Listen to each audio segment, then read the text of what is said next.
Gulf countries 1990 में युद्ध के एक ऐसे आग में झुलस गई थी जिसमें 2 या 4 नहीं बल्कि 39 कंट्रीज ने एक साथ भाग लिया था। यह युद्ध 1990 से लेकर 1991 के दरमियान हुआ था, जिसमें सद्दाम हुसैन की लीडरशिप में इराक ने कुवैत के खिलाफ इन्वेजन किया था।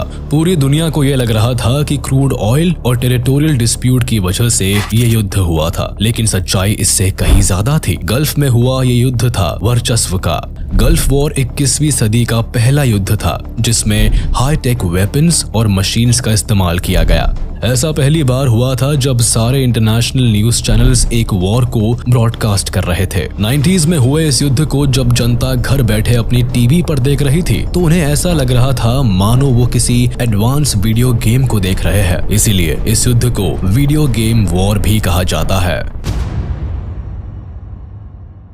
हम अगर पास्ट में देखें तो पता चलता है कि एक समय में कुवैत और सऊदी अरेबिया से इराक के काफी अच्छे रिलेशंस थे, लेकिन ऐसा क्या हुआ कि सद्दाम हुसैन ने इन दोनों पर इन्वेजन करने की कोशिश की। 1979 में ईरान में इस्लामिक रेवोल्यूशन हुआ जिसमें मोहम्मद रेजा पहलवी को तख्त से हटाकर रेवोल्यूशनरी क्लेरिक रूहुल्लाह खोमेनी खुद ईरान के लीडर बन गए। ईरान में चल रहे इस इस्लामिक रेवोल्यूशन की वजह से कई पर्शियन गल्फ कंट्रीज ईरान की दुश्मन बन गई। दरअसल इस्लामिक रेवोल्यूशन के बाद ईरान के लीडर रूहुल्लाह खोमेनी बाकी मुस्लिम देशों से भी इस्लामिक रेवोल्यूशन के लिए अपील करने लगे, जिसे कई सारी पर्शियन गल्फ कंट्रीज के लीडर्स ने एक थ्रेट के तौर पर देखा।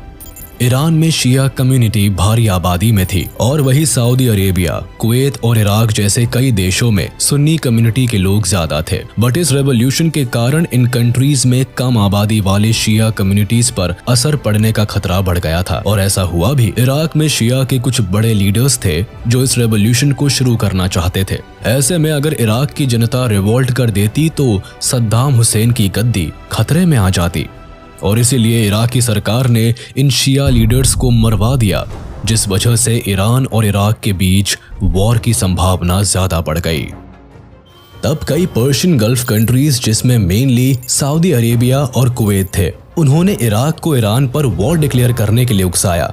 इसी दौरान इन देशों ने इराक को सिग्निफिकेंटली आर्थिक मदद पहुंचाई। इसके कुछ ही दिन बाद 22 सितंबर 1980 को इराक ने ईरान पर हमला कर दिया और जल्दी ही ये इन्वेजन युद्ध में तब्दील हो गया। ये युद्ध 1988 तक चला जिसमें China, USSR, USA and western countries ने इराक को भरपूर सहयोग दिया। 8 सालों बाद जब ये युद्ध खत्म हुआ तो जीत ना तो ईरान की हुई और ना ही इराक की, लेकिन इसकी वजह से इराक की आर्थिक स्थिति खराब होती चली गई। ईरान इराक युद्ध में इराक को सिर्फ बर्बादी और गरीबी मिली। युद्ध में ईरान की हार ना होने से कुवैत और सऊदी अरब दोनों से ही इराक के रिश्ते खराब होने लगे। इसके बाद ये दोनों ही देश अपने कर्ज में दिए हुए पैसे वापस मांगने लगे। इराक की हालत काफी खराब हो गई थी। इस युद्ध के दौरान इराक ने पड़ोसी देशों से काफी कर्ज ले लिया था, जिसे चुकाना अब इराक के हाथ में नहीं रहा। अभी इराक इन परेशानियों से गुजर ही रहा था, तभी वहां सिविल अनरेस्ट फैलने लगा।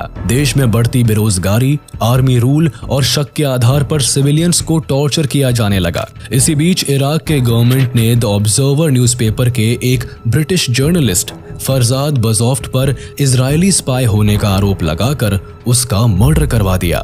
इसके बाद इराक ने इजराइल को हड़पे हुए इराकी टेरिटरीज के लिए दबाव बनाने लगा। इन्हीं दिनों सद्दाम हुसैन ने इजराइल को ये धमकी भी दी कि अगर उसने इराकी टेरिटरीज को फ्री नहीं किया तो वो इजराइल पर केमिकल वेपन्स के साथ अटैक करेगा।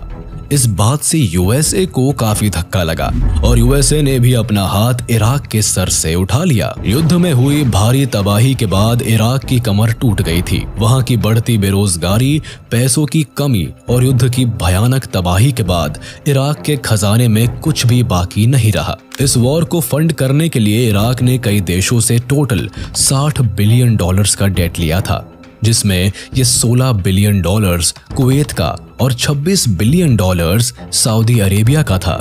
ऐसे में इराक ने सऊदी एंड कुवैत पड़ोसी देशों को लिखकर कर्ज माफी मांगी, लेकिन किसी भी देश ने इस बात पर ध्यान नहीं दिया। लगभग सारे देशों ने ही अपने पैसों के लिए इराक पर प्रेशर बनाना शुरू कर दिया। इसे लौटाने के लिए उस समय इराक के ऑयल मिनिस्टर इसाम अल चलाबी ने ओपेक कंट्री से ऑयल प्रोडक्शन कम करने की रिक्वेस्ट की थी और खुद ऑयल प्रोडक्शन धीमा कर दिया था, जिससे कि इंटरनेशनल मार्केट में क्रूड ऑयल की अच्छी कीमत मिल सके और कुछ ही वक्त में इराक अपने सारे कर्ज चुका सके।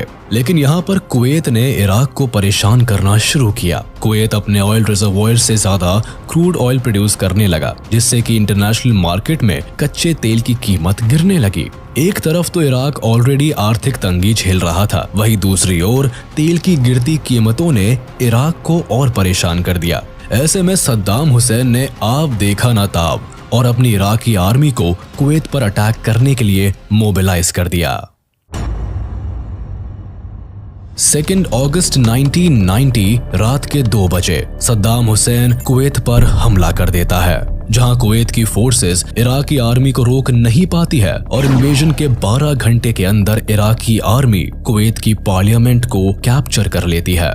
अचानक से हुए इस हमले को जब तक कुवैत या कोई दूसरी कंट्री समझ पाती, तब तक इराक फोर्सेस ने पूरे देश पर कब्जा कर लिया। इस अटैक के दौरान इराकी आर्मी ने कुवैत के बैंक से करीबन $1 बिलियन भी लूट लिए। इराक इस बात को अच्छे से जानता था कि कुवैत फोर्सेस इस वॉर का सामना बिल्कुल नहीं कर सकती थी।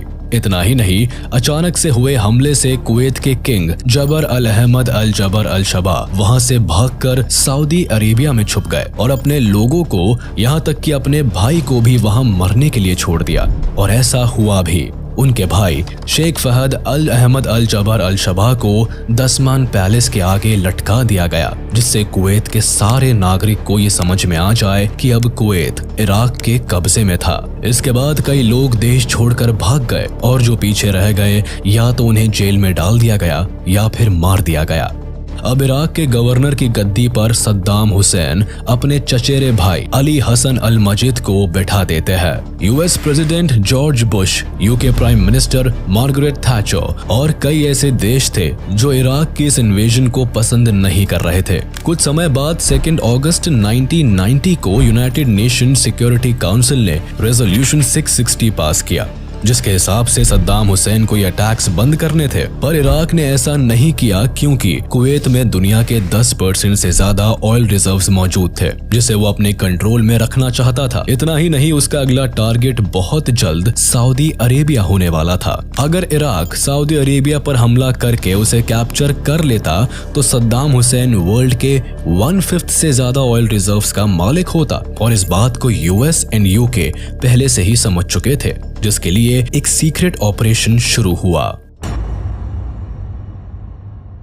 कुवैत पर अटैक के 4 दिन बाद ही यूएस की एक टीम सऊदी के किंग फहद से मिलती है और उन्हें समझाने की कोशिश करती है कि अगर इराक ने उन पर हमला किया तो अरेबियन आर्मी उसे हरा नहीं पाएगी। वैसे इस इन्वेजन से सऊदी अरेबिया खुद बेहद परेशान था, क्योंकि सद्दाम हुसैन ने कई अरेबियन ऑयल रिजर्व्स को भी अपने कब्जे में कर रखा था।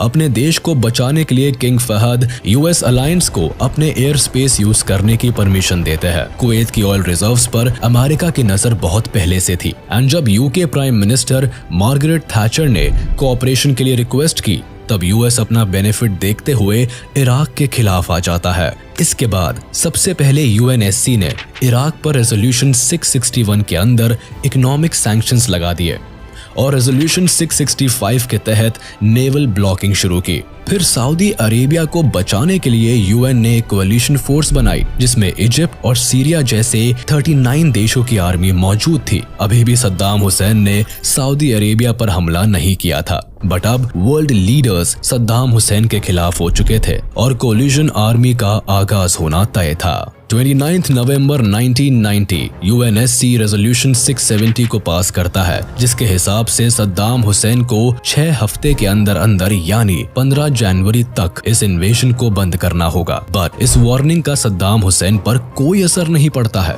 उसे ऐसा लग रहा था कि इराकी आर्मी के आगे कोएलिशन फोर्सेस टिक नहीं पाएंगी और अगर ऐसे में अमेरिकन सोल्जर्स की जान जाती है तो यूएस की जनता वियतनाम वॉर की तरह ही अपनी सरकार के अगेंस्ट में रिवोल्ट कर देगी।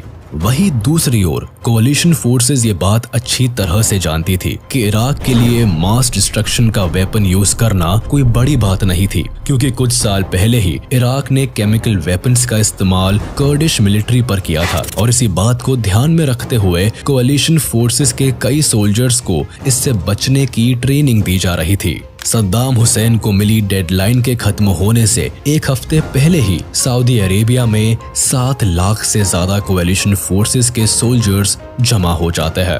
इतना ही नहीं, दुनिया भर से best pilots, jet fighters and aircrafts इस वक्त सऊदी में मौजूद थे और पूरी तरह इराक के किसी भी हमले से लड़ने के लिए तैयार रहते हैं। बट कोalition फोर्सेस के इराक पर अटैक करने से पहले सभी देश इराक को एक मौका देना चाहते थे और इसी कोशिश को आगे बढ़ाते हुए American foreign minister James Baker Iraq foreign minister Tariq Aziz से बात करते हैं। इस 8 घंटे की कॉन्वर्सेशन में अमेरिका इराक को कुवैत से पीछे हटने को कहता है, जिसे इराक मानने से इनकार कर देता है। उसके बाद लड़ाई पर बात आते ही यूएस की वार्निंग इराक को जाती है कि अगर इराक ने वॉर के दौरान कोalition फोर्सेस पर केमिकल वेपन से हमला किया तो अमेरिका उसका जवाब न्यूक्लियर वेपन से देगा। इस आखिरी समझौते का भी नतीजा कुछ नहीं निकलता है और ऑपरेशन डेजर्ट स्टॉर्म शुरू हो जाता है। 15 जनवरी 1991 को यूएनएससी से मिली डेडलाइन एक्सपायर हो जाती है, जिसके 2 दिन बाद 17 जनवरी को कोalition फोर्सेस के एयरक्राफ्ट्स इराक और कुवैत के एरिया में एंटर करते ही बॉम्ब्स गिराना शुरू कर देते हैं। इतने भारी बमबारी का सामना करना इराकी फोर्सेस के लिए बेहद मुश्किल हो जाता है। फिर कोalition फोर्सेस इराक के कैपिटल बगदाद को सबसे पहले निशाना बनाती है और यहाँ लगातार अटैक्स किए जाते हैं। इसके बाद इराक के रेडार्स और कम्युनिकेशन नेटवर्क्स को डिस्ट्रॉय किया जाता है और फिर मिलिट्री स्टेशंस और पावर स्टेशंस को तबाह किए जाते हैं। ऐसा करने के पीछे कोalition फोर्सेस का एम था कि सद्दाम हुसैन की मिलिट्री को पैरालाइज कर दिया जाए, क्योंकि यही एक तरीका था जिससे इराकी आर्मी को हराया जा सकता था। सद्दाम हुसैन को पहले ही इस बात की भनक लग गई थी और इसीलिए उसने स्कड मिसाइल्स को इजराइल पर लॉन्च कर दिया। दरअसल इजराइल और अमेरिका के काफी अच्छे रिश्ते थे और लगभग पूरी गल्फ कंट्रीज से इजराइल की दुश्मनी रही है। ऐसे में अगर इजराइल सद्दाम हुसैन पर वापस अटैक करता तो बाकी के सारे गल्फ कंट्रीज इजराइल के खिलाफ सद्दाम के साइड में आ जाते और 39 देशों की आर्मी अलायंस टूट जाती। ऐसे में अमेरिका ने आगे बढ़कर इजराइल को रिटेलिएट करने से रोका। पूरी दुनिया को ऐसा लगता है कि शायद इजराइल अमेरिका की बात नहीं सुनेगा और रिटेलिएट करेगा, बट ऐसा नहीं होता है और वो अमेरिका की बात मान लेता है। Eventually, the Israeli Prime Minister Yitzhak Shamir decided not to attack due to the strong pressure from Washington. Saddam के स्कड मिसाइल्स को रोकने के लिए अमेरिका इजराइल को ढेर सारे पेट्रियट मिसाइल्स दे देता है, जिससे कि इजराइल के ऊपर आ रहे स्कड मिसाइल्स बेअसर हो जाते हैं। इसके बाद कोalition फोर्सेस ने इराक के कई ट्रूप्स को मार गिराया, जिसके बाद सद्दाम हुसैन ने एक नया प्लान बनाया और बैटल ऑफ खाफजी शुरू हुई, जिसमें इराक सऊदी अरेबिया पर अटैक करने के लिए आगे बढ़ता है। यहाँ पर कोalition फोर्सेस को थोड़ी परेशानियों का सामना करना पड़ता है, क्योंकि इतने हाई टेम्परेचर में लड़ना इनमें से कई ट्रूप्स के लिए काफी मुश्किल था। पर एयरफोर्स और कोalition फोर्सेस की पॉपुलेशन ज्यादा होने के कारण इराक की आर्मी को हार का सामना करना पड़ा। वहीं दूसरी तरफ कोalition फोर्सेस अभी भी लगातार बगदाद पर अटैक्स किए जा रही थी, जिसके कारण सद्दाम हुसैन ने कुवैत के करीबन 600 ऑयल वेल्स में आग लगाकर उन्हें बम से उड़ा दिया। सद्दाम के इस फैसले से दुनिया के इकोलॉजी को बहुत बड़ा नुकसान पहुंचाया। पूरा कुवैत आग से लिपटा हुआ था, जिसके कारण एयर फोर्सेस का हवाई अटैक करना नामुमकिन था। और फिर 24 फरवरी को कोalition फोर्सेस जमीन पर उतरती है एंड इराक की फोर्सेस को कुवैत से बाहर कर देती है। यहाँ पर कोalition फोर्सेस के 2 एम्स थे। पहला, कुवैत को इराक से आजाद कराना और दूसरा, इराक द्वारा छिपकर इजराइल पर अटैक करने वाले फोर्सेस को वीक करना, जिसे 3 दिन में कोalition फोर्सेस ने कर दिखाया। 27 फरवरी 1991 को सद्दाम हुसैन अपने आर्मी को इराक वापस बुला लेता है और इधर जॉर्ज बुश ये घोषणा करते हैं कि कुवैत अब इराक की चंगुल से आजाद हो चुका है।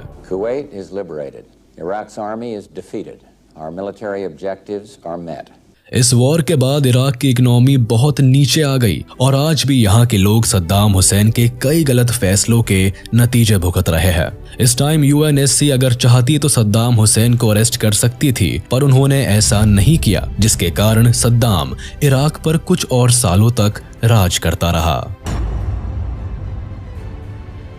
इस युद्ध का असर पूरे गल्फ कंट्रीज में तो हुआ ही, लेकिन साथ ही साथ इसका असर भारत पर भी हुआ। कुवैत में हजारों भारतीय लोग रहते थे जो कि ज्यादातर वहां क्रूड ऑयल रिफाइनरी और ऑयल वेल्स में काम करते थे। इस इन्वेजन के दौरान कुवैत में करीब 1,70,000 इंडियंस फंसे हुए थे और उन्हें इस वॉर जोन से निकालना बेहद जरूरी था, जिसके लिए तब भारत ने एयर इंडिया फ्लाइट्स की मदद से ऑपरेशन एयरलिफ्ट लॉन्च किया था, जिसमें 1,70,000 लोगों को सिविल एयरक्राफ्ट से इंडिया लाया गया।